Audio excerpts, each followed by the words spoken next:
2:10 p.m. ¿Qué tal? Buenas tardes, bienvenidos a Matices, este espacio de Radio Monumental, que es una producción del Departamento de Noticias, en el que analizamos los temas que son noticia en Costa Rica y en el mundo. Muchas gracias por estar con nosotros en este cuarto programa de la semana. Una semana esta y la pasada y la siguiente, donde hemos tenido la asistencia de candidatos presidenciales en nuestro país. El viernes estuvo con nosotros don Otto Guevara, el lunes estuvo con nosotros Juan Diego Castro, ayer estuvo con nosotros don Antonio Álvarez, hoy está con nosotros don Carlos Alvarado, candidato presidencial del PAC, mañana estará con nosotros don Edgardo Araya, que es el candidato presidencial del Frente Amplio, en un esfuerzo más, una vez ya que todos, don Carlos lo hizo hace meses, se han publicado su plan de gobierno para intentar meternos a analizar los cómo van a lograr lo que le están proponiendo al país, y también los resultados, por supuesto, de la última encuesta. Hoy es un día en que la fuerza está un poco alterada. Don Carlos, bienvenido a Matices, ¿cómo le va? Hola, es un placer estar aquí, un saludo para vos, Randall, y para quienes nos escuchan. Digo que la fuerza está un poco alterada porque ahora usted tuvo un intercambio con don Edgardo Araya sobre Star Wars, el último Jedi. Yo creo que Edgardo y yo hemos tenido en estos meses pues una sana rivalidad, hemos topado en muchos debates y la verdad es que ha sido ameno y yo lo veo en ese ánimo, en un ánimo también de compartir algo simpático en eso. Vamos a ver, en el ánimo de utilizar el hashtag que está de moda hoy por parte de don Edgardo, de las Jedi. Usted le dice, no, estoy ocupado en que el lado oscuro no gane en Costa Rica. Sugiero hagas lo mismo, joven Padawan, que en la saga de Star Wars es un aprendiz. ¿Quién es el lado oscuro, don Carlos? La política tradicional, Liberación, La Unidad y Juan Diego Castro, entre otros. Ese es el lado oscuro. Eso es lo que no tiene que ganar en esta elección.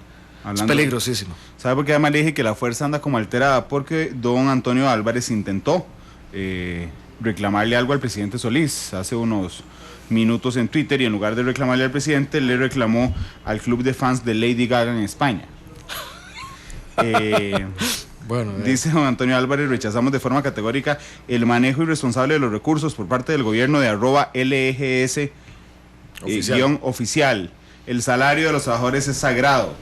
Y entonces, por supuesto, la cuenta del club de fans de Lady Gaga en España le dice: don Antonio, hola, somos la cuenta de Lady Gaga en España, te has confundido.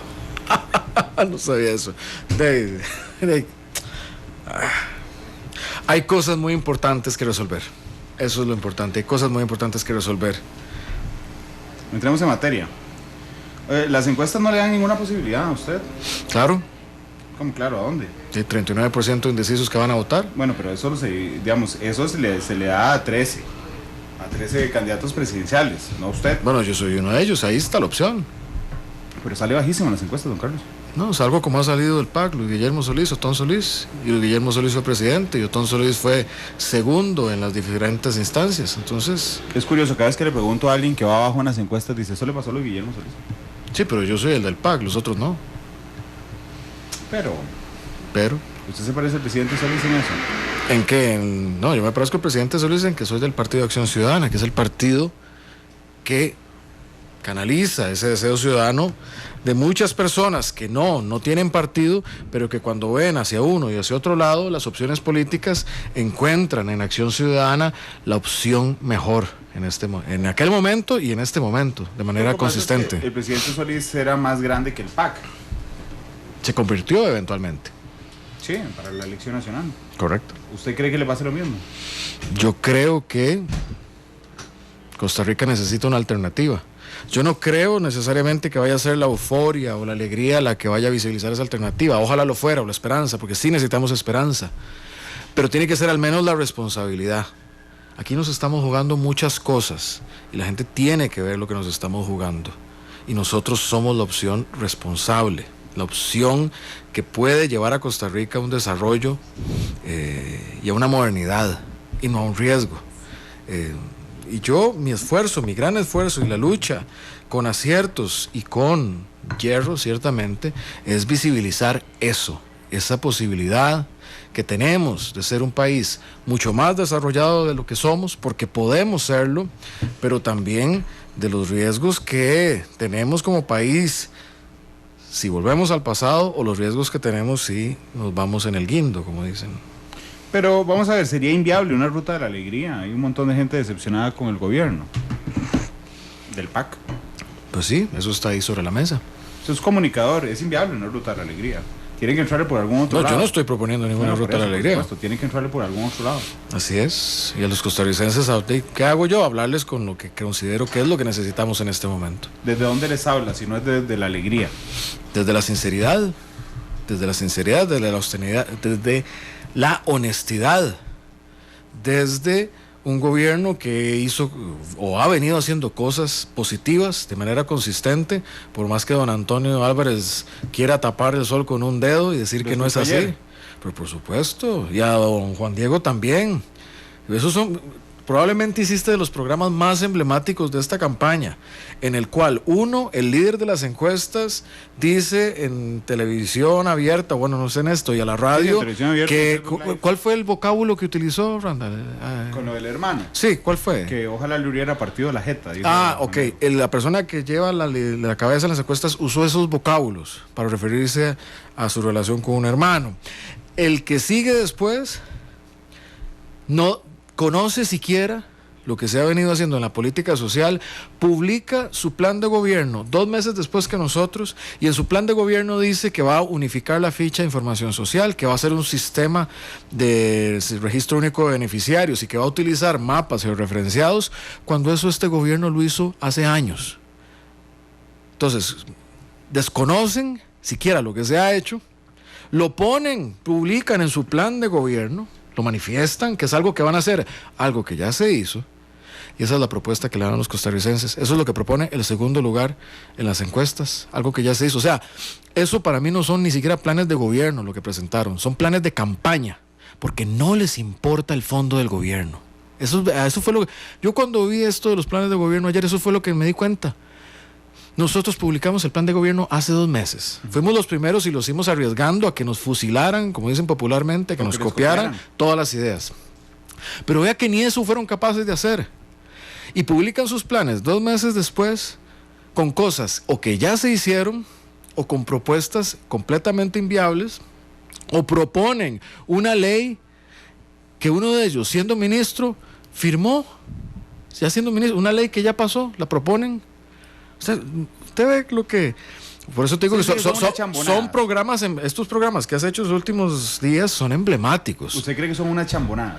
Pues yo no sé lo que son, lo que sé... Si cree que son unas chambonadas. ¿Será? Podrá que sí. Lo que a mí me digo, eso es lo que le están ofreciendo a Costa Rica.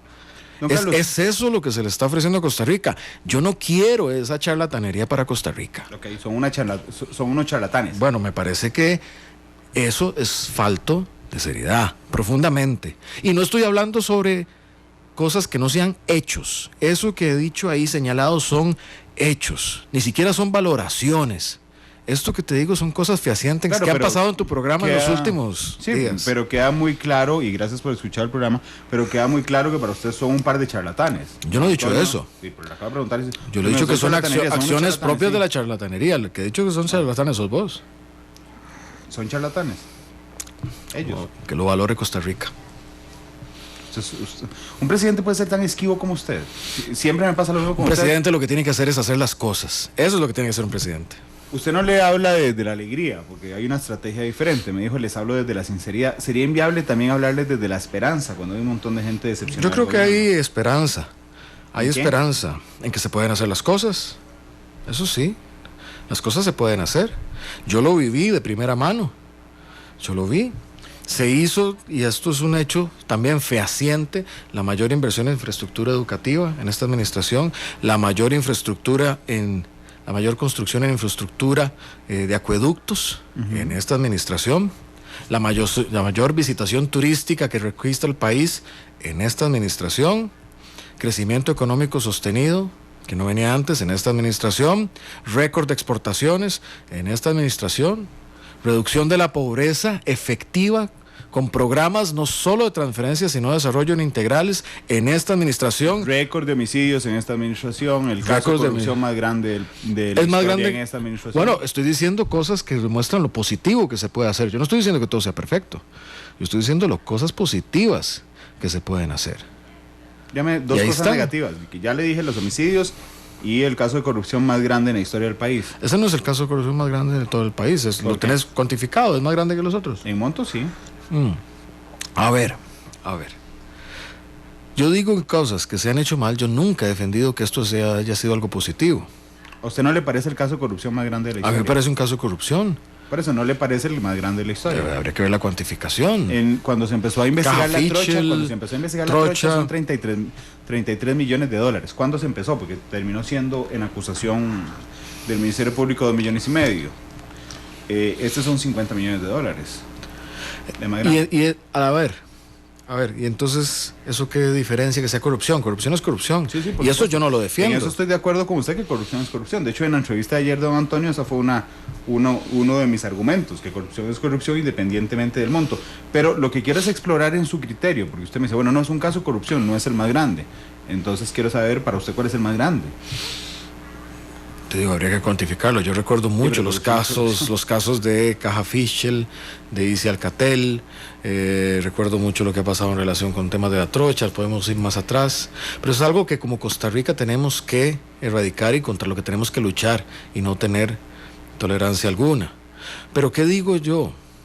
Digo que en esta administración y elementos de personas que se partieron el lomo literalmente haciendo cosas no tienen absolutamente nada que ver con eso. Y demostraron la capacidad y la posibilidad de transformar la realidad de un país. ¿Cumplió con el cambio? Se avanzaron en cosas, pero no como la expectativa que se había generado. ¿Fracasó en el cambio? No, el cambio sigue. El cambio no es una cuestión que pasa de un momento para otro. Y yo siempre he dicho, el cambio no empezó en el 2014, el cambio empezó en el 2000, cuando se rompió el bipartidismo. Claro, pero vamos a ver, cuando este gobierno gana, promete un cambio.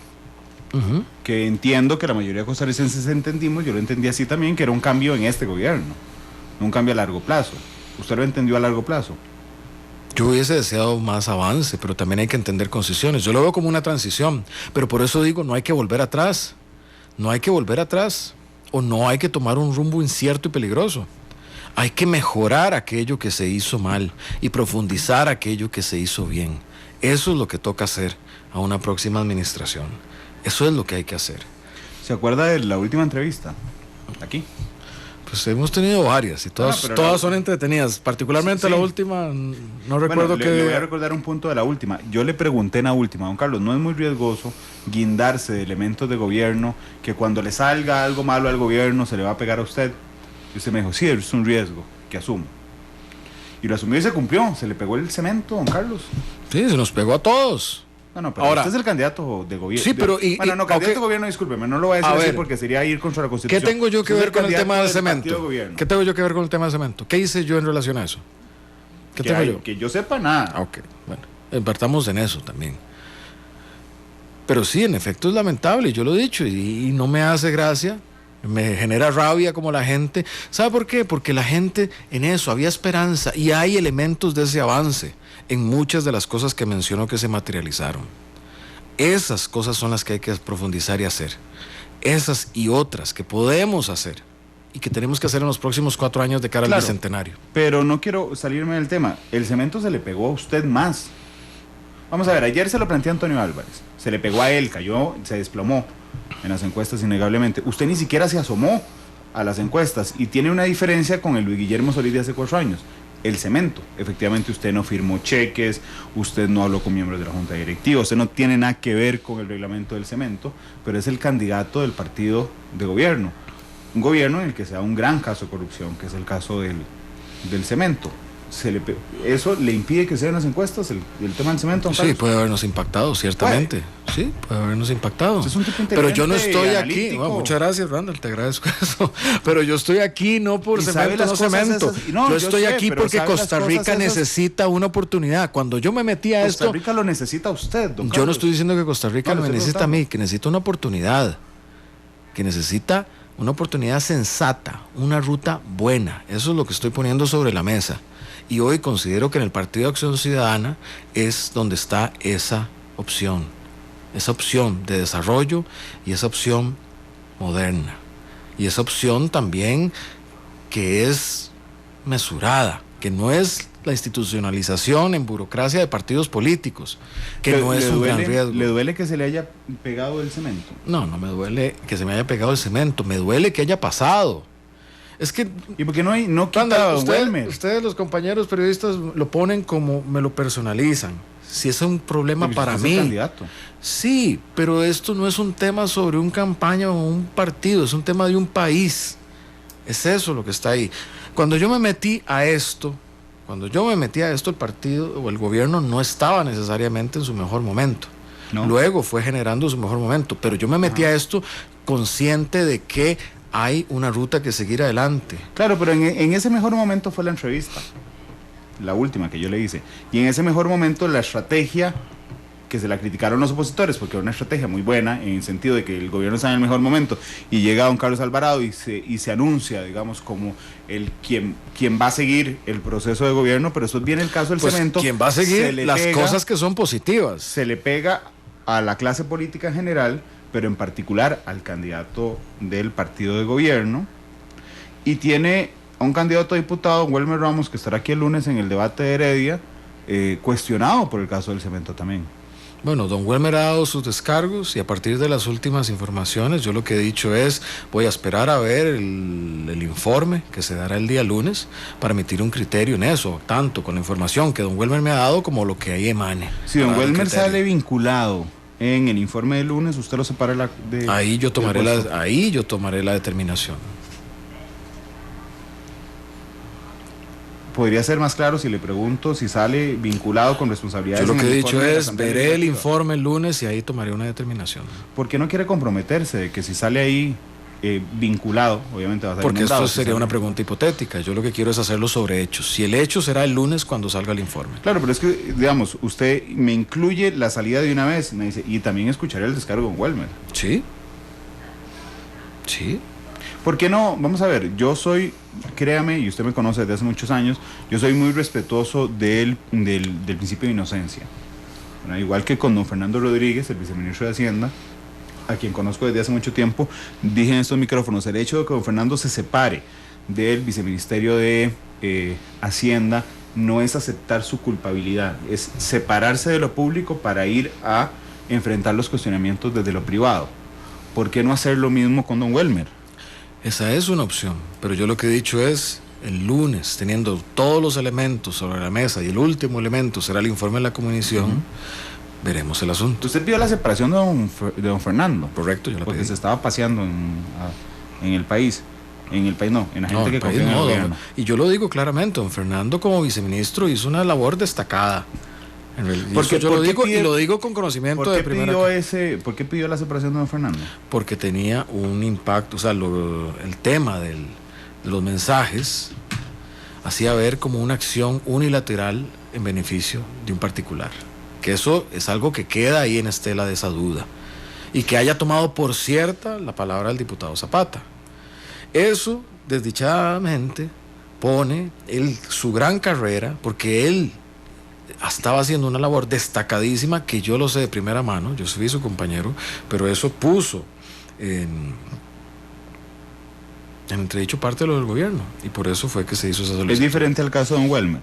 Sí, en mi entender sí, pero por eso quiero ver lo último que diga la informe de la comisión, porque los elementos que yo tengo hasta ahora... ¿Qué es la versión de don Welmer? ¿Perdón? ¿Qué es la versión de don Welmer? Correcto. Pero esa versión es con esos elementos que se hicieron acciones consistentemente, incluso desde el año 2010, para abrir un duopolio que estaba afectando el costo del cemento en Costa Rica. Y hay evidencia de que de manera consistente se venía haciendo desde incluso antes de que fuera ministro. Eso, ahí radica un punto. De primera vez que se me parece usted a Otto Guevara.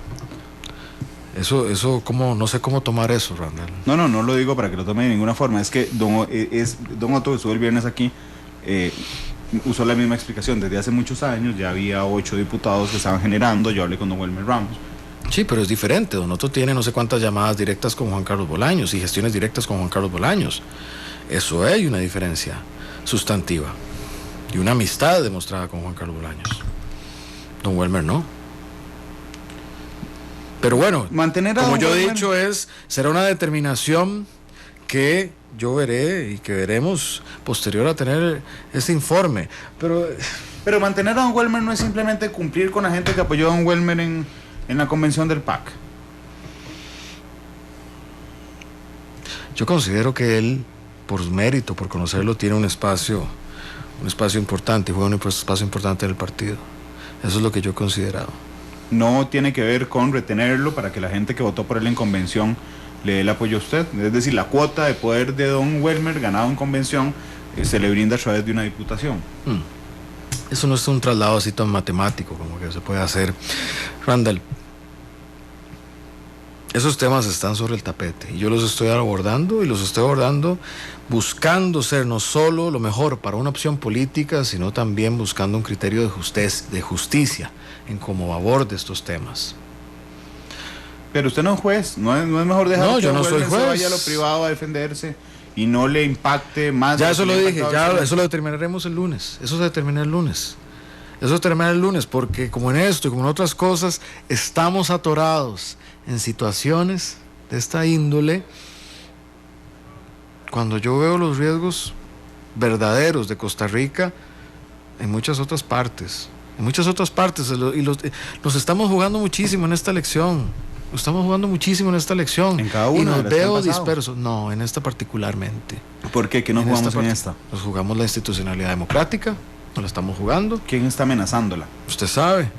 Nos estamos jugando la estabilidad económica. Aquí estuvo el lunes. Usted no estuvo el lunes aquí. Me da una pista. Se refiere a don Juan Diego Castro. Sí. ¿Usted cree que si el Costa Rica elige a don Juan Diego estamos poniendo en riesgo nuestra institucionalidad democrática? Sí. Aquí estamos en una disyuntiva de retroceder yendo a la liberación y la unidad. Okay. Eso es retroceder. Yo no tengo elementos fehacientes de que eso nos va a hacer avanzar en nada como país. Y don Juan Diego es ponerle en riesgo la institucionalidad del país. Correcto, y él mismo lo ha dicho, él mismo ha puesto en cuestionamiento la honorabilidad del presidente del Tribunal de Elecciones. Y si escogemos como Costa Rica, me refiero al doctor Hernández, por ejemplo, ¿qué sería? Bueno, yo vería también ahí la presencia de don Rafael Ángel Calderón en un futuro gobierno. ¿Y si escogemos a su padawan, Edgardo Araya? Bueno, el Frente Amplio, que es un partido con el que compartimos posiciones, también ha tenido posiciones muy cercanas con regímenes como los de Venezuela, por ejemplo. Y eso, yo creo que hay sectores importantes de la sociedad que no compartimos esos puntos de vista, si bien compartimos algunos otros. ¿El audio que se filtró es una estrategia de campaña? Es un descuido de una conversación privada. No fue una estrategia de campaña. Es un descuido de una conversación privada. No, que yo ya atendí directa. Hagamos el trato de las entrevistas anteriores. Yo le dejo elaborar, pero necesito un sí o un no en algún lado de la respuesta. No. ¿Qué ha hecho que incluya a don Otón Solís en esta última etapa de la campaña? ¿Qué ha hecho? ¿Qué hizo que usted tomara la decisión o su equipo de incluir a don Otón en la campaña? Pues no ha sido en esta última etapa. Más presente, sí. Pues sí, porque así la determinación o el diálogo que se llevó generó que a propósito del 17 aniversario del partido, el pasado 3 de diciembre, don Otón participara en la actividad. Yo desde que renuncié a ser ministro y me incorporé a ser precandidato en aquel momento, busqué el acercamiento. Y tuve alguna serie de reuniones con él y diálogos. Creo que incluso mi posición, porque a mí siempre se me trató de endilgar que yo era exclusivamente la figura de Luis Guillermismo, y aunque la gente no me daba, me refiero a la prensa, no me daba crédito, yo dije, yo soy tanto, y lo sigo siendo, yo soy tanto heredero de ese PAC que luchó en el 2006 y 2010, porque yo estuve ahí. Usted trabajó con don Otón, a mí me consta, porque además yo cubría esas elecciones, pero le quiero preguntar si no hubo un distanciamiento entre don Otón y usted en el gobierno, en esta administración. Sí, hubo un momento en que no fuimos tan cercanos. ¿Se pelearon? No, yo creo que no pelear, se pero distanciaron. No, sí, no teníamos una comunicación tan fluida. ¿Y usted lo buscó cuando renunció? Incluso en el gobierno, en algunas partes de ocasiones lo busqué, sí, siempre, porque es alguien que le tengo una gran estima y un gran respeto intelectual, y en algunas ocasiones lo busqué para temas específicos. Don Otón en la campaña le neutraliza un poco el tema del cemento, ¿no le parece? Bueno, porque representa una parte importante del PAC. Es que, pues, además es el diputado que ha estado más fuerte criticando el tema del cemento. Pero porque en el tema del cemento no estamos hablando de un elemento particular que fue diputado del PAC que tenía vínculo con eso. Pero no es que institucionalmente del PAC haya un vínculo de corrupción con eso. Hay un elemento que tenía un vínculo con todo esto, que luego pegó con el poder judicial, que se pegó con el poder legislativo. ¿Está hablando de don Víctor Morales? Estoy hablando de don Víctor Morales Zapata. ¿Fernando Rodríguez? Fernando, yo creo que fue más bien, diría yo, que tomó la palabra del diputado como cierta y para esa gestión. ¿Fue una víctima? Podría ser, sí. ¿Y don Welmer? Don Welmer creía en lo que estaba haciendo porque estaba trabajando por algo superior, que era abrir un duopolio. ¿Fue una víctima también don Welmer? Puede que sí. Vamos a ver, don Fernando fue una víctima de Víctor Morales.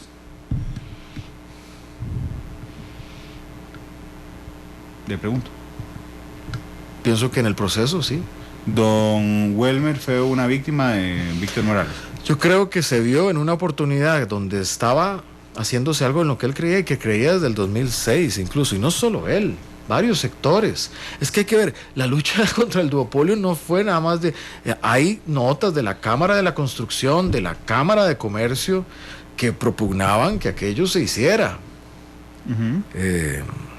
Eso no hay que perderlo de vista. Cosa distinta es todo el manejo irregular en la parte de los créditos del BCR, no solo en la parte sino en esa parte específica de los créditos del BCR. La última pregunta antes de ir a las propuestas. Hay gente que lo critica porque dice que no toma decisiones claras, es decir, no se casa con ninguna de las partes.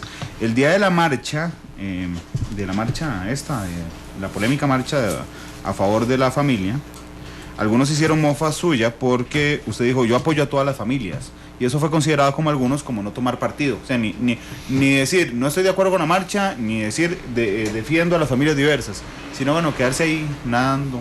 No, como todas las familias. Todas las familias son las familias compuestas por 2 hombres, las familias compuestas por 2 mujeres, la familia compuesta por un abuelito y 3 niños, la familia como la mía, que es mi esposa, mi hijo y yo. Esas son todas las familias. No hay solo un modelo de familia, y eso es lo que está de fondo ahí. Don Carlos, ¿en algún momento a usted le cuesta tomar partido para no arriesgar capital político? No, pero, a ver, Costa Rica es un país diverso y uno es presidente para todas y todos los costarricenses. No estoy hablando solo de eso, sino pero yo estoy hablando de eso, Randall, claro, porque las simplificaciones son las que rompen los... Perdón, las simplificaciones son las que rompen los matices. Hay personas cristianas en este país. Quiero contextualizarle mi pregunta. Cuando le digo que si le cuesta tomar decisiones, me refiero a que en las 5 entrevistas, 6 que hemos tenido en Matices, si me costara, inclusive intercambiando sobre eso, pero si me costara tomar decisiones, no hubiese logrado las cosas que se lograron desde este gobierno. Si me costara tomar decisiones, no hubiéramos bajado la pobreza. Si me costara tomar decisiones, no hubiéramos renegociado las convenciones colectivas. Si me costara comprometerme, no hubiera logrado bajar o lograr el aseguramiento de las trabajadoras domésticas, algo que no se había hecho en 30 años. Si me costara comprometerme, no hubiera logrado quitar las filas en el IMA con un sistema automatizado de llamadas. Eso es lo que hace la diferencia. Pero esas cosas son cosas hechas, cosas que hice. Esas que he mencionado las hice y las hicimos la gente que estuvo alrededor mía. Eso es lo que somos capaces de hacer. Muchos pueden hablar mucho, muy bonito. Yo hago. Eso son cosas hechas. Entonces a veces la gente dice, ¿sabes qué arrogante? Dice que hace. Bueno, eso está ahí.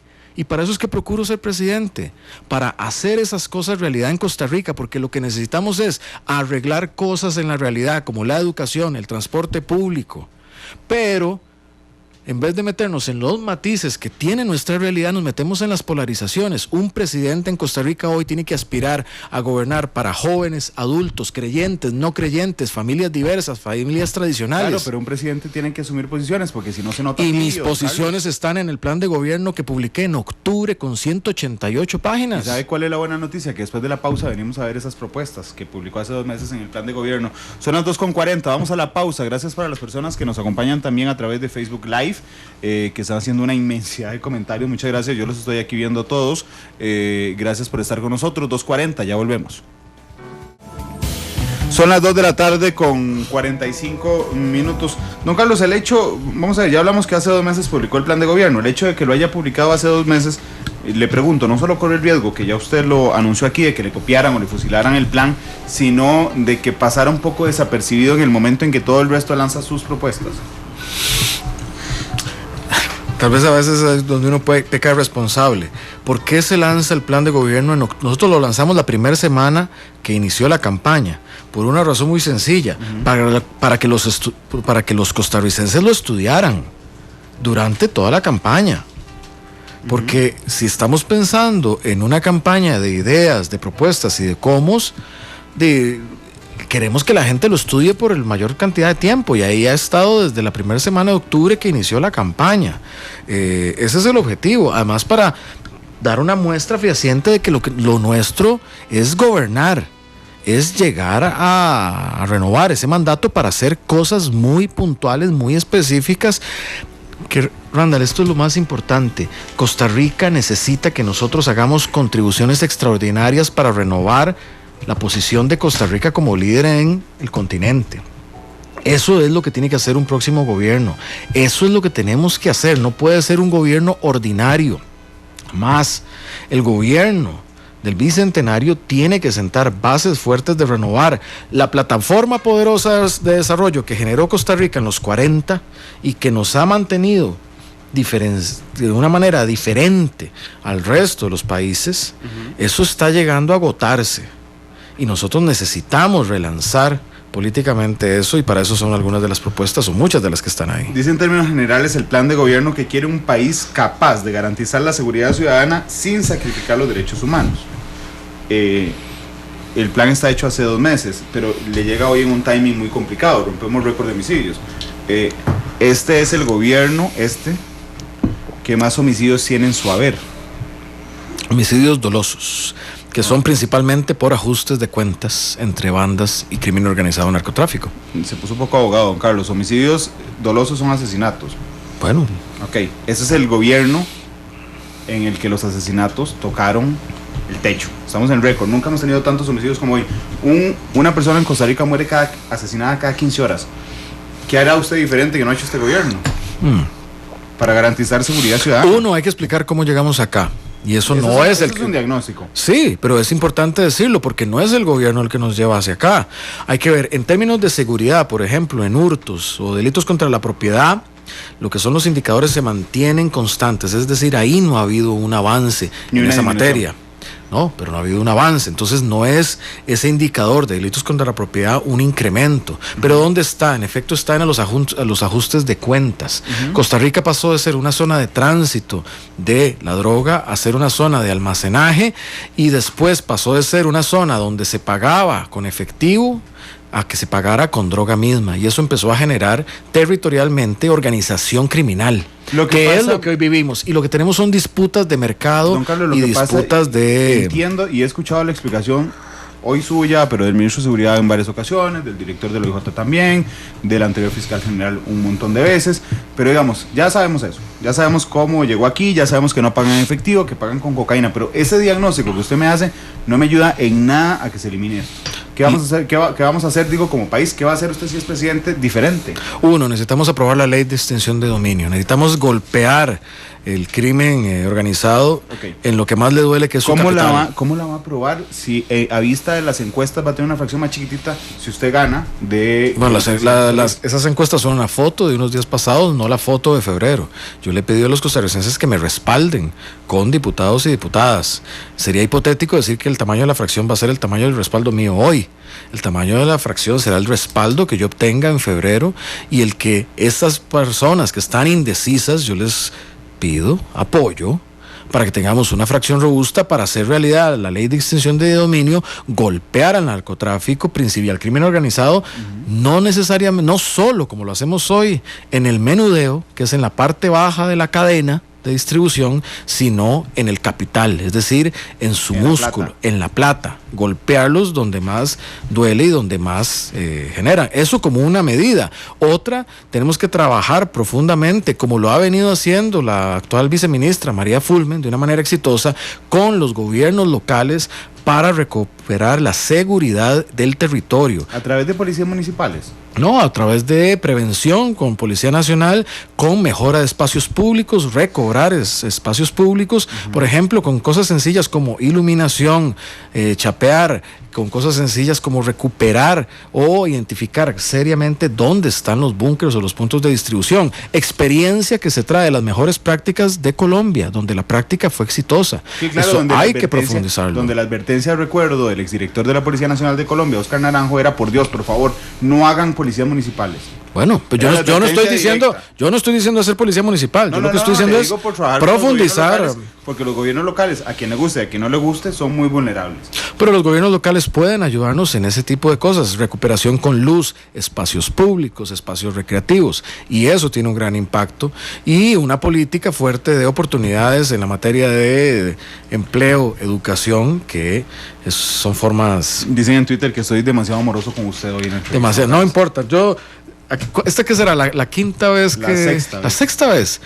No, yo creo que siempre han sido movidas y fuertes, entonces... Sí, no tengo problema. Lo que me llama la atención es que un montón de gente dice que soy un perico, ahí me están diciendo en Facebook Live, por presionarlo un poco, pero alguien dice que no, que demasiado amor en la entrevista. ¿Usted sabía que el gobierno de la República, ni ninguno de los anteriores, ha tenido escáneres en puertos? Sí. ¿Qué le parece eso? Terrible. Nefasto. Pero dicen que China los iba a mandar y el gobierno no los aceptó. No, ha habido todo. Es inaceptable que no tengamos escáneres en esos distintos puntos. ¿Los va a poner? Por supuesto. Sí. ¿Se compromete a hacerlo? Sí, yo estoy dispuesto a ir a sentarme al puerto, esperar a que eso se instale, porque es inaceptable. Don Carlos, una de las medidas en educación, que es el primer capítulo de su plan de gobierno, usted dice: mi compromiso del 8% al PIB. Usted no me va a creer. Todos los candidatos que han venido esta semana y la semana pasada pegan en esta promesa. Y la pregunta es: ¿y cómo va a dar el 8% al PIB si no alcanza? Sí, por eso hay que aprobar las reformas al tema fiscal. Entonces es condicionado, es que en el plan de gobierno no viene condicionado. No, pero en el plan de gobierno viene que debemos avanzar con una reforma fiscal. Viene en la parte económica. Además, la ruta crítica para llegar al 8% en esta administración se empujó, se fue adelante hacia el 8%. Y sí. Es un tema que no es simplemente como decir pongamos el 8% y como dicen se acabó. No, esa es una meta en tensión con las finanzas públicas, las cuales hay que resolver como tema prioritario. Entonces podríamos agregar, le digo, como una recomendación, podríamos agregarle a ese punto del plan de gobierno, porque dice compromiso de llegar al 8% del PIB y que su uso sea eficiente. Podríamos agregarle siempre y cuando se aprueben nuevos impuestos. Es que se tiene que aprobar. Se tiene que aprobar, Randall. Es que en los próximos meses no hay... Eso lo dice la Contraloría, eso lo dice el ministro de Hacienda, eso lo dice el presidente, eso lo dice hace años. Pero se tienen que aprobar, no se refleja en la Asamblea Legislativa. Bueno, por eso, volvemos al tema con los costarricenses, necesitamos un respaldo nutrido de diputadas y diputadas para hacer realidad esto, que es un tema de responsabilidad con Costa Rica. Si usted va a ser presidente, ¿ha pensado en colocar un ministro de la presidencia fuerte o uno como Sergio Alfaro? Yo... Eso es lo que llaman en filosofía una falacia de pregunta compleja. Así se llama, pero no es... Se llama falacia de pregunta compleja. Claro, lo que pasa es que la falacia surge pero de una falsedad. Yo pondría un fuerte ministro de enlace con la Asamblea Legislativa, incluso no solo de presidencia, porque el ministro de la presidencia o la ministra de la presidencia no solo tiene que ver, no solo es como dicen, el primer violín de la orquesta, o sea, Sí. el primero entre los primeros, el primero entre los pares, que tiene que velar por el cumplimiento de todas las áreas, sino además con la Asamblea Legislativa, que ya de por sí es compleja, considerando esta que tiene 9 fracciones. Yo pondría a alguien exclusivamente a ver la Un relación viceministro legislativa. otra vez. No, probablemente puede ser alguien con un rango de ministro, pero tiene que haber alguien El de la con presidencia o otro. Ahí es donde me gusta que la me voz concrete del para saber por qué presidente, la voz del presidente Sí, allí. don Carlos, digamos, yo lo tengo claro. Lo que pasa Bueno, es que yo pongámosle quiero que nombre me lo ahora, concrete. un ministro de Asuntos Parlamentarios, que es el encargado del diálogo con las fracciones Un y que ministro sin resuelve. cartera. Ministro sin cartera. Pero en todo caso, el tema Pero de la ¿a quién usa el relación, ministro de la presidencia en el eso? tema de la relación legislativa no es un tema de cartera o no cartera, aunque a veces para algunos diputados sí termina siendo un tema de cartera, pareciera. Es un tema de coordinación y de resultados y de empoderamiento y de acuerdos efectivos. ¿De empoderamiento Eso. de quién? De quien tiene esa batuta para saber que puede comprometer ciertos acuerdos para que se lleven a buen puerto. Ok, déjeme ahondarle un poco ahí. ¿A usted le parece, le estoy pidiendo la opinión, adecuada la estrategia de esta administración de la que usted fue parte, de poner a un viceministro a relacionarse con la Asamblea Legislativa y a un ministro súper ausente de la Asamblea Legislativa, que es don Sergio?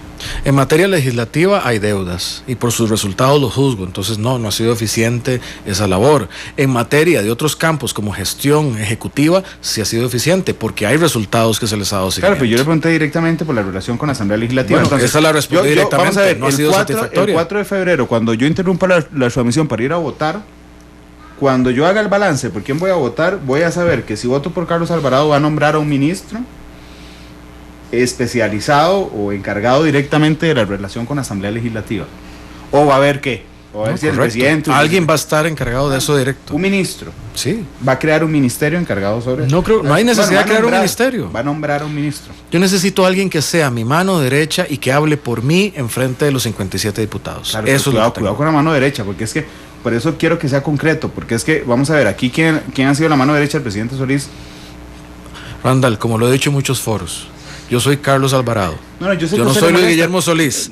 No me Don molesta. Carlos, no, yo lo no, que pero digo es que eso. para- pero es que a para mí lo que malo se me no, juzgue pero para lo por- bueno sí. Pero yo Cuando digo le lo- digo, vea las encuestas. Pero está yo Luis digo Guillermo. lo bueno que yo he hecho y que la Claro. gente en mi entorno, con mi equipo, Claro, he pero es que hecho. usted se ha vendido. Vea, el hecho de que yo lo compare con el presidente Solís no necesariamente es mi culpa, aunque a usted le moleste o no le moleste o le incomode. Es que usted se ha vendido como el continuum del cambio del presidente Solís. Del PAC. Bueno, el presidente Solís. Del PAC. Del PAC. Luis Guillermo El- Solís no es el PAC. Sí, también. Un PAC. El PAC es una cosa que inició en el año 2000 y que históricamente rompió el bipartidismo. Eso es lo que es el PAC y que ganó las elecciones en el 2014. Bueno, usted es la continuidad de las políticas del presidente Solís. Sí, la continuidad de lo que va hacia el futuro. Eso es lo que soy. La continuidad hacia el futuro. No hacia el pasado y no hacia Claro. el peñasco. Ok. La continuidad si hacia el no, futuro. si a usted no le parece que el hecho de que el presidente Solís no haya definido en su gobierno quién era su mano derecha y lo dejara ahí flotando, y a veces es Víctor Morales, a veces es Mariano Figueres, a veces era don Melvin, y resulta que al final de los tiempos no era don Víctor, porque don Víctor le mandó un mensaje a Fernando Rodríguez y don Fernando pensó que le hablaba al presidente. Eso es nebulosa, es por justamente la falta de cosas ¿Usted concretas. ¿Sabe qué le agradeceré, ¿Sabe le agradeceré yo mucho a Luis Guillermo? A don Luis Guillermo.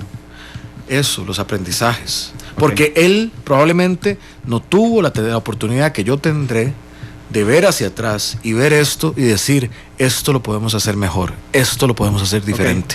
Pero por eso Yo le sí digo, tendré me esa podría oportunidad. concretar, no quién con nombre, digamos, evidentemente no me lo va a dar, quién con rol, quién será su mano derecha entonces, un ministro.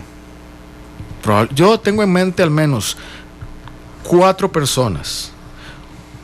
2 en la Asamblea Legislativa, son más entonces, son 5, 2 en la Asamblea Legislativa y 3 en mi entorno inmediato, que será un equipo de personas que serán mis colaboradores más cercanos, porque también que aprendí, tiene que ser un grupo diverso, que haga sentir una inclusión mayor a lo inmediato, con otro agravante, Randall, que es que el próximo gobierno, por temas de gobernabilidad, probablemente tenga que aspirar mucho más a ser un gobierno nacional, probablemente a partir del acuerdo nacional, porque habrá que ver qué decide Costa Rica el 4 de febrero en cuanto a la distribución del poder legislativo.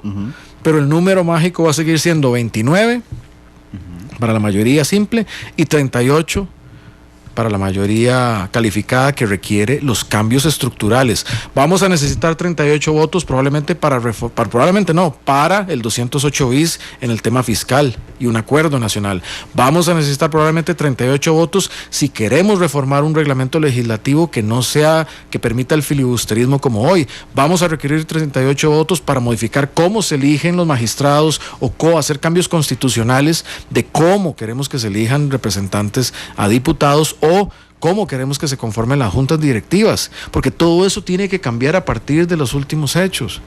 Vamos a necesitar esos apoyos contundentes para hacer transformaciones de fondo en Costa Rica. Don Carlos, sigo en educación. Usted pone en una de sus propuestas, en una de las metas, disminuir la exclusión estudiantil y repitencia en secundaria con Yo Me Apunto y con Vos. Los dos ya existen. Correcto. ¿Qué va a ser diferente? Porque esto no ha resultado así. O sea, ha sido muy buenas ideas, pero no ha logrado disminuir, entiendo, en lo que usted quería y lo que la ministra de Educación quería, la exclusión estudiantil y la repitencia. Hay dos estrategias que nos debe servir. Una, que es la experiencia en el IMAS, que es ir a buscar a la población objetivo. Un tema que tenemos en educación hoy es que atendemos a la población objetivo que recibimos, pero no hacemos una búsqueda proactiva de aquella población que está fuera de la aula. Entonces, ¿con qué estrategias lo podemos hacer? Con algo que ya concretamos en esta administración y que me tocó participar en concretarlo, el Sistema Nacional de Registro Único de Beneficiarios. En el SINIRUBE, uno puede identificar a la población en edad de estudio que está fuera de las aulas e ir a buscarla de manera proactiva. Y por otro lado, en departamentos como el Departamento de Inclusión del MEP, que tiene presupuesto, podemos apoyar con los principales cuellos de botella para el estudio: becas económicas, transporte, sobre todo en el área rural, cuido, sobre todo para adolescentes madres, y otros de los factores que no es económico, pero que tiene que ver con los contenidos en las aulas, el interés, la pertinencia, y eso va por el lado de la calidad. Entonces hay toda una estrategia. Se le van a levantar los maestros. ¿Perdón? Ahí se le van a levantar los maestros. ¿Por qué se van a levantar? Sí, porque históricamente cada vez que les cambian algo brincan, porque es un proceso de evaluación los diferente. Maestros, que los educadores son parte clave de esto. Casualmente, por eso he nombrado un vicepresidente que es del sector de los educadores para trabajar con las y los educadores para transformar esto. ¿Por qué? Porque creo que es esencial. Randall, Costa Rica se desarrolla con su principal recurso, que es su gente. Nosotros tenemos una inversión educativa que no tiene otro país. Somos 5 millones de habitantes. Nosotros podemos aspirar a ser el país más educado, más creativo, más talentoso del continente. Y tenemos los recursos para hacerlo, el personal para hacerlo, un marco legal que lo permite, que puede ser mejorado, pero el tema es la gestión para hacerlo. Y estoy convencido que lo podemos hacer. Y ahí ese es uno de los hitos que revoluciona Costa Rica, tener una educación para los 5 millones de primer mundo, y ahí sí cantaría otra historia en Costa Rica. Priorizar y fortalecer, esa es la palabra que usa. En los centros educativos, la asignatura de afectividad y sexualidad. Sí, claro. Acaba de perderse el voto de toda la gente que marchó el otro día. Bueno, pero Randall, yo nunca he dicho decisiones aquí o posiciones de principio para ganar o para perder votos. ¿Vos sabes qué ha pasado? ¿Vos sabes quién es el gran ganador de esto? Nosotros hemos experimentado la justo-orozquización de la política. Okay. A la larga, toda la agenda de Justo Orozco es las que han asumido los otros candidatos para ganar votos, no por temas de principios, y muchos se han desdicho en sus posiciones en esta materia por una conveniencia electoral. ¿Quién se dijo? Don Antonio Álvarez. Ayer le pregunté, dijo que no. Él claramente en un debate dijo que estaba de acuerdo con ciertas posiciones y ahora está de acuerdo con la posición de la familia y marcha. ¿Por qué? Don Rodolfo Piz ahora apuesta a la familia, igual que el doctor Hernández. ¿Por qué? Porque ven las encuestas y yo veo aquí los principios. Pero si no tiene los votos, no va a ganar. Bueno, yo les estoy pidiendo a los costarricenses los votos desde mis posiciones. Yo no quiero ser un presidente que imposta o finge posiciones para ganar. Yo le digo a la gente lo que yo creo y lo que yo voy a buscar hacer porque creo es lo mejor. ¿Cómo es posible que en Costa Rica tenemos hasta 14,000 embarazos adolescentes, teniendo el sistema educativo que tenemos? O el desconocimiento de los adolescentes sobre las enfermedades de transmisión sexual. O las relaciones impropias.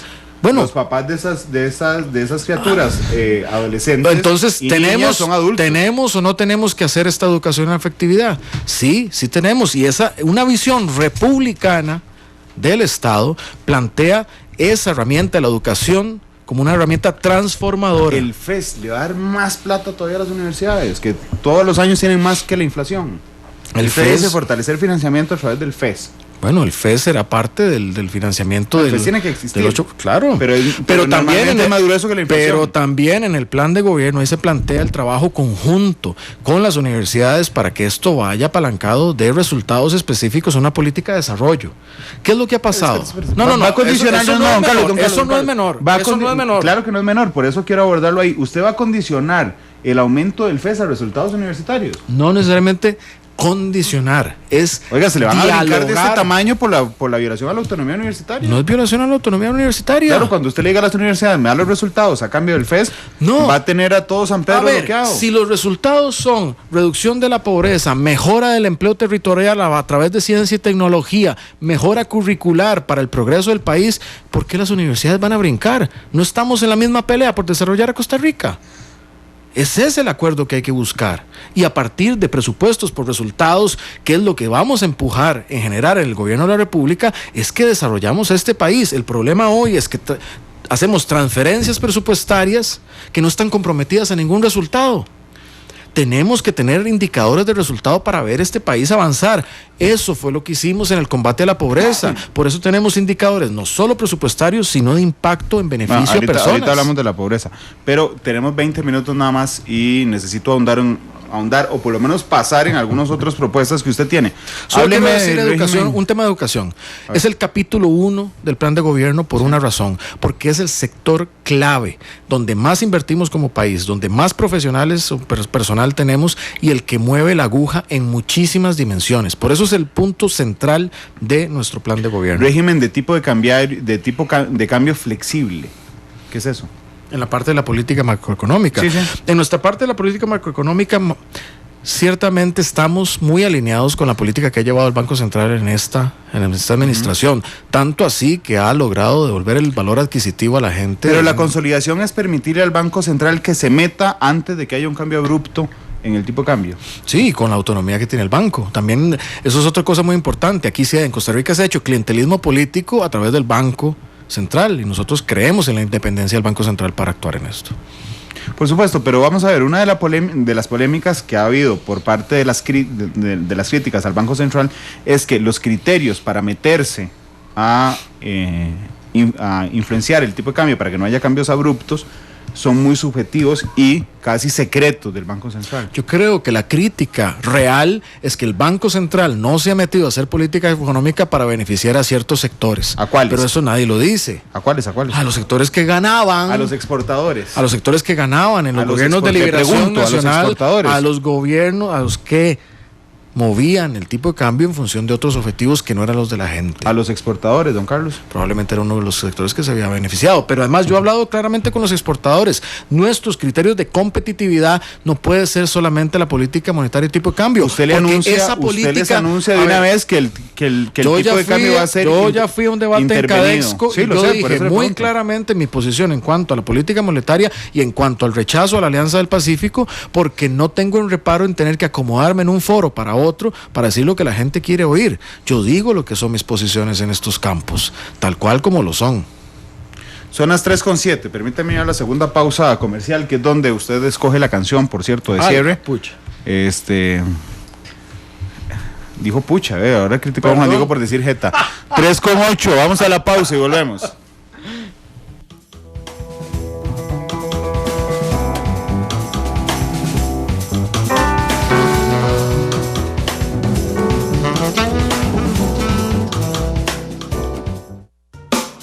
Son las 3 de la tarde con 13 minutos. Gracias por estar con nosotros en Matices. Estamos con don Carlos Alvarado, candidato a la presidencia del partido Acción Ciudadana.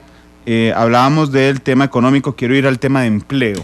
El desempleo disminuyó, efectivamente, en los últimos meses. Cuando uno le da una visión, y sé que don Carlos lo conoce bien, una visión más profunda es por dos factores. Uno, porque la gente dejó de buscar trabajo, y la otra, porque creció el sector informal de la economía. ¿cómo hacemos, cómo propone hacer para disminuir el desempleo, pero con la medicina correcta? Don Carlos. 3 factores. Nuestro desempleo tiene un componente alto de personas de baja calificación. 70% de nuestro desempleo son personas que no tienen secundaria. Eso se vincula con el problema educativo. Si 2 de cada 5 jóvenes que deberían estar en las aulas no lo están, son personas que van a en el futuro engrosar nuestro desempleo. Por eso, 1, educación inclusiva, traer a todo mundo a las aulas para elevar el nivel educativo. 2, necesitamos generar empleo con un enfoque territorial. ¿Por qué? El 60% del empleo se genera en el GAM y estamos generando una gran desigualdad entre las costas, las fronteras y la zona rural con el área metropolitana. Por eso también hay que fortalecer la agricultura, porque la agricultura en esas áreas es donde más se genera empleo. Por eso estamos en contra de la Alianza del Pacífico. ¿Por qué? Porque hay que defender el empleo rural, si no vamos a seguir profundizando el desempleo en Costa Rica. Entonces, la generación de empleo territorial que se hace a partir de iniciativas, como lo hacen los países desarrollados, como lo hizo el País Vasco, como lo hacen otras experiencias, donde se generan iniciativas territoriales de competitividad para la productividad, el desarrollo y el empleo. Entonces, esa es una esa sería un segundo factor. Tercero, un sistema nacional de empleo, que es un sistema que permite ser el entronque entre la oferta y la demanda. Tenemos un sector privado buscando personas con algunos grados de calificación y también haciéndolo territorialmente, pero no está articulado con aquellas personas que están o buscando capacitarse, o buscando estudiar, o buscando un empleo. Un sistema nacional de empleo que va muy en la línea de lo que recientemente anunció UCAEP con la iniciativa GAM, nada más que hay que hacerlo a escala nacional con el músculo institucional. ¿Para qué? Para prospectar a futuro. Si uno tiene una proyección competitiva en un área que va a desarrollar en turismo o en logística o en agroindustria, uno enfoca la batería de la capacitación, de la infraestructura, de la informática en esa dirección, en ese territorio. Ahí es donde tenemos que salirnos de un pensamiento que ha visto lo público y lo privado como antagonista, y hay que verlo como aliado. ¿Para qué? Para generar empleo en los territorios, riqueza. Esto se genera con mucho diálogo, pero con muchos resultados, mucho trabajo en conjunto. Costa Rica tiene que retomar la confianza de que puede hacer las cosas. Yo también creo que ahí está la semilla para que tengamos contribuciones extraordinarias en nuestra generación. Nosotros tenemos que volver a retomar que Costa Rica sea un país extraordinario. Eso lo hemos perdido. Tenemos que retomarlo. Dice un colega: a don Carlos lo conocí cuando cubría política y asamblea en Canal 6, hace ya bastante. Creo que es una persona buena, un muy buen profesional y tiene un gran futuro. Necesita sacar, eso sí, gente que está a su alrededor y a lo mejor más experiencia. Es solo mi opinión. Ahora estamos en aceras contrarias, pero le deseo lo mejor. Un saludo, no sé quién es, pero un saludo afectuoso. ¿Necesita quitarse gente alrededor, don Carlos? Creo que hay que ser juicioso de la gente que uno tiene alrededor. Yo estoy muy contento de los equipos que me rodean, porque también han sido muchos los equipos con los que hemos logrado resultados. Me encantará también ensanchar mis equipos. Hoy yo me siento a veces en lugares que me falta gente, pero es porque una gente es muy competente, está en la administración y no puede acompañarme en este momento. Otra estará en otras tiendas, puede porque ser. Porque el PAC sí no tiene tanta gente. No, sí tiene mucha gente. No, sí. no, es claro, tanta gente para asumir, digamos, este gobierno es la muestra clara. Tuvo que jalar gente de otros lugares, pero así, no le alcanzaba. Randall, así como nosotros, vea que yo, eso es una cosa que aprendí la vez pasada. La vez pasada trabajamos fuertemente para ganar y lo logramos, pero pudimos habernos preparado más fuertemente, como lo estamos haciendo ahora, para gobernar. Por eso fuimos los primeros en presentar un plan de gobierno. Estamos muy claros en lo que vamos a ir a hacer al 2022. Mi meta es 2022, lo que le vamos a entregar de vuelta a Costa Rica en el 2022. Un país de mejor educación en calidad y más inclusión. Reducir la huella de carbono con transporte eléctrico, el tren eléctrico. Eso le vamos a dar a Costa Rica en el 2022. Reducir el desempleo territorialmente, más seguridad. Don Carlos, si usted no gana esta elección, ¿está calculada también lanzarse en el 2022? Yo no estoy pensando en eso, porque yo me metí a esto la última vez que me entrevisté como ministro de Trabajo me dijo lo mismo cuando le pregunté. Sí, era sincero, esa respuesta fue una respuesta sincera. Tanto así que fue la que desencadenó que alguna gente me dijera, no diga que no, porque vamos a necesitar un candidato, una candidata. Yo no estoy aquí, Randall, por una carrera política. Si yo hubiese pensado en una carrera política, probablemente hubiera dicho, mejor me espero y hago otra cosa, o mejor... Pero esto no es un tema de una carrera política. Necesitamos una opción frente al bipartidismo que quiere volver o frente al populismo que quiere llegar. Es un tema de responsabilidad. Estamos aquí por una responsabilidad, no es una vanidad personal. Hay que resolver el tema económico, que es el principal riesgo que tiene el país con el déficit fiscal. Tenemos que explotar las ventajas competitivas antes de que sea tarde de nuestra educación, antes de que otros países se nos vayan arriba. Podemos ser líderes mundiales. Alemania, Francia, Japón desearían poder hacer lo que nosotros hoy podemos hacer con la matriz eléctrica del ICE de descarbonizar el transporte público. Costa Rica es el único país del mundo, si no me equivoco, creo que es el único que puede cambiar su transporte de gasolina y diésel a electricidad, el único. Y otra vez, así como lo hicimos cuando abolimos el ejército, seríamos el primer país del mundo que hace eso y le dice al mundo, Costa Rica demostró que sí se puede. ¿Y por qué el PAC sí lo puede hacer? Porque otros lo han dicho, pero también han dicho que quieren explorar petróleo y gas. Es una contradicción absoluta. Nosotros lo podemos hacer porque no estamos en la posición ni de don Antonio. Don Antonio ha dicho que quiere abolir los combustibles fósiles al tiempo que quiere explorar gas y petróleo. Sí. Entonces, eso es una contradicción absurda. Por eso es que el PAC es el que lo puede hacer. Don Carlos, en el plan de gobierno la propuesta para disminuir la informalidad es establecer un programa de formalización de microempresas mediante la exoneración temporal de sus aportes a FODESAF e IMAS. Es decir, les van a cobrar menos para que se formalicen. Correcto. En español es eso. ¿No le parece una propuesta muy simplona para disminuir la informalidad? No, es una propuesta que está planteada sobre la mesa. Además, ¿sabe por qué? Porque esos que están en la informalidad hoy no están pagándole a FODESAF y a IMAS. Lo que necesitamos es un tránsito y una simplificación para entrar en la formalidad para luego llevarlos a un esquema contributivo. ¿Qué le parecen las exoneraciones? Las exoneraciones depende de... O sea, así en el vacío... Esta administración es la que más ha aprobado. A 33. Ver, por lo menos yo en cuanto a exoneraciones en relación al IVA, yo creo que no tiene que tener exoneraciones. Bueno, pero las exoneraciones existentes, le voy a dar un par de números, vea. La administración Solís Rivera ha aprobado 33 exoneraciones.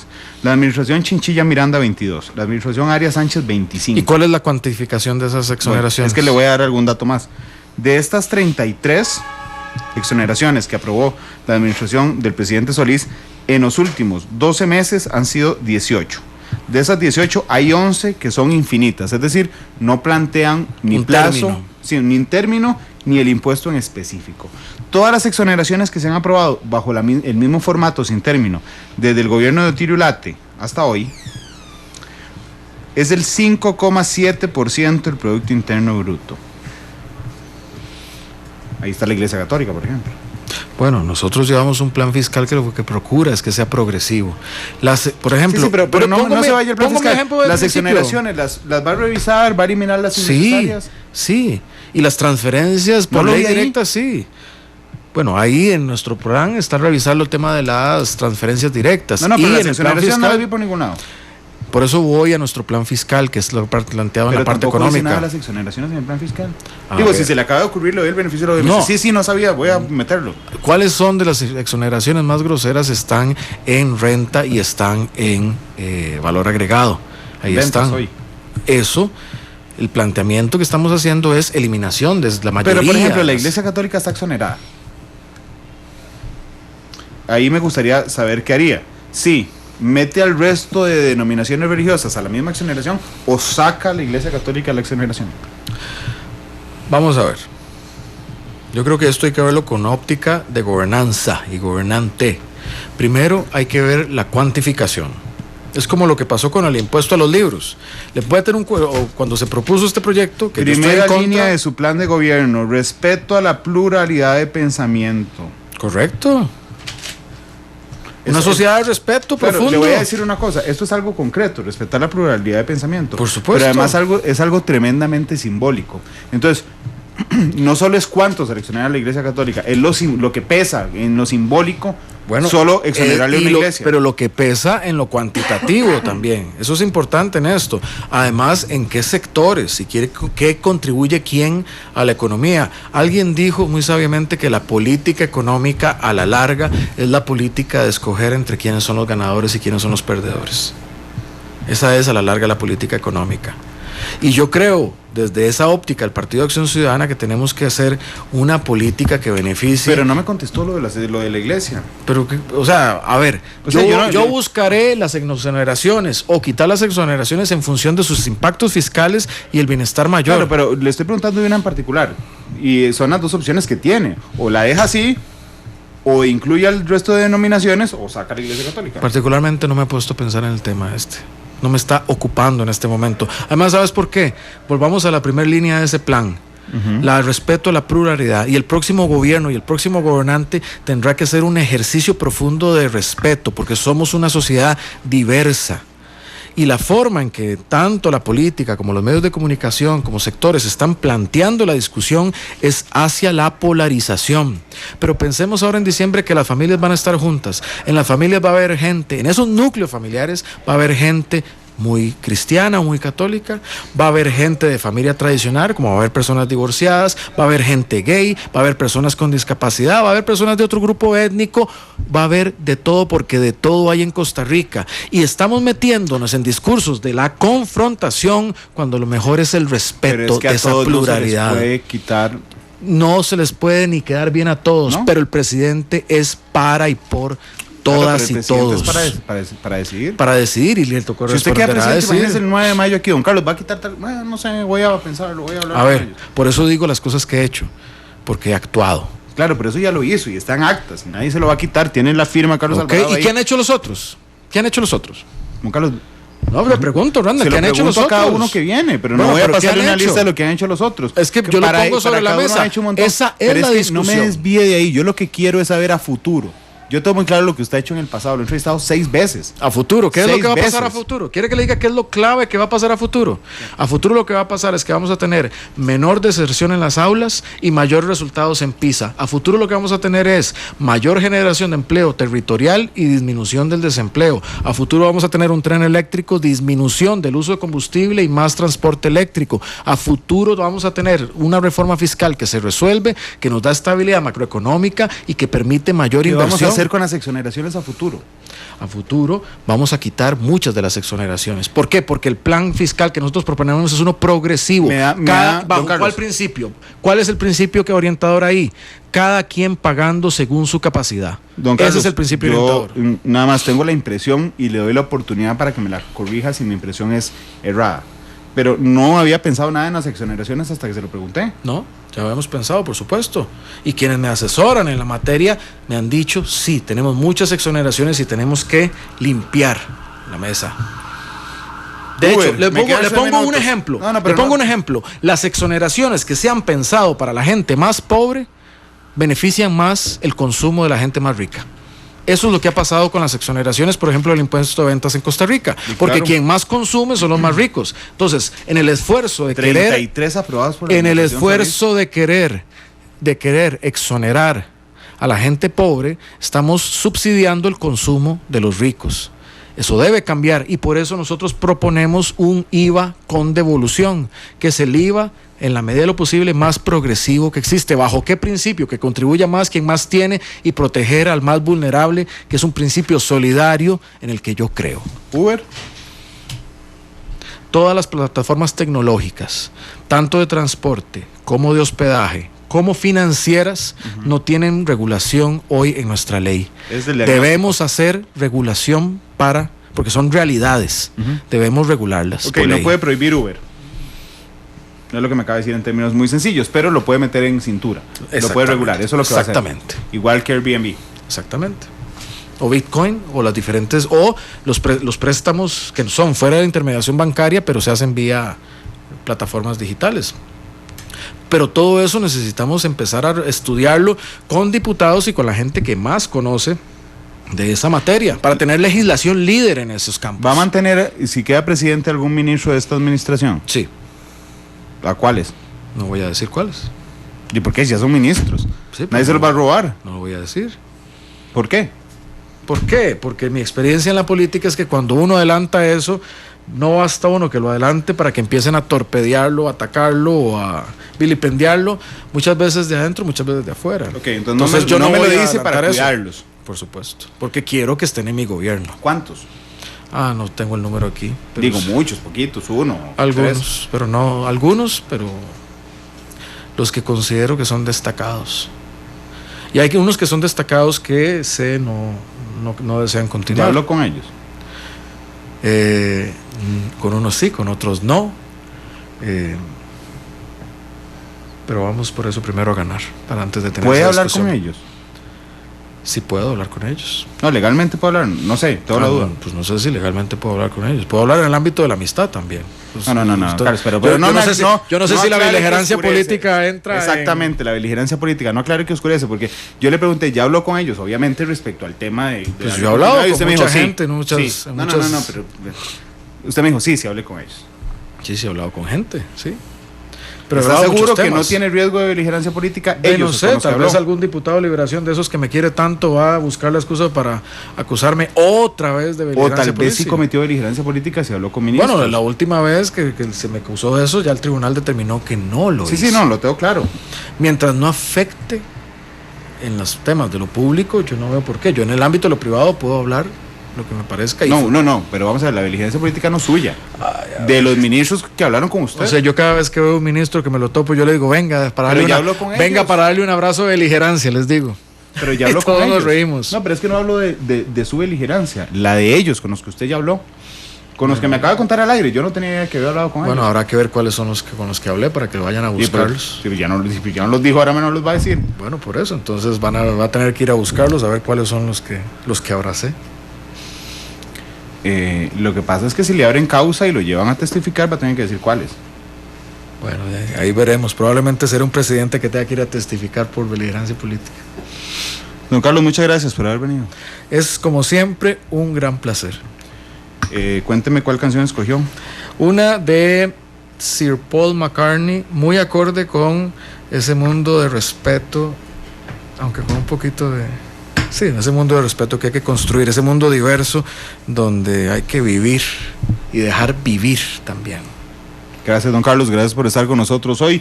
Mañana a las 2 de la tarde, Matices, estará con nosotros Edgardo Araya, el candidato presidencial del Frente Amplio. El miércoles estará con nosotros, el lunes no hay Matices porque hay debate de Heredia, a la 1 porque hay vuelta ciclística. El miércoles estará con nosotros don Rodolfo Pisa, candidato presidencial del Partido Unidad Social Cristiana, 3:31. Hasta luego, feliz tarde.